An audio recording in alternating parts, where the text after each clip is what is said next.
Dabawen yung gitawag nga Michelangelo of Mindanao nagahimo karon og religious sculpture sama sa Stations of the Cross.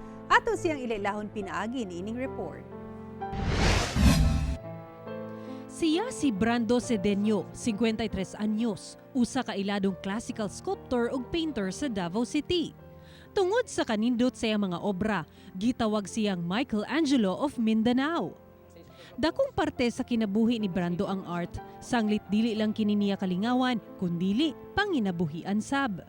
Actually, layo pagod ko kanagod kung i-compare ko sa kanang tanaw nimo tong mga European masters. Layo pa kayo, layo pa jud kayo kaya more ganahan ko mag-study. Kasagarang subjects niya sa sculpture ug paintings, mao ang kinaiyahan, mga hayop ug mga tao. Ug tungod kay Kristiyano siya, 30% sa iyang mga artwork dunay koneksyon sa mga istorya sa Biblia sama sa Stations of the Cross. Like atong Stations of the Cross, atong iyang agony sa cross, iba pagpapadulong niya sa kuan, ma-remind ko sa life ni Christ bunana sa during na pagtrabaho ko. Sumala niya, walay undang ang pagtuon sa usa ka artist ug iya gayud kunong ipadayon ang iyang talento ug pabor nga gihatag sa Ginoo kaniya. Just continue to work on your craft, continue to develop. Ako, wala magyapon, until now, nag-develop man ko.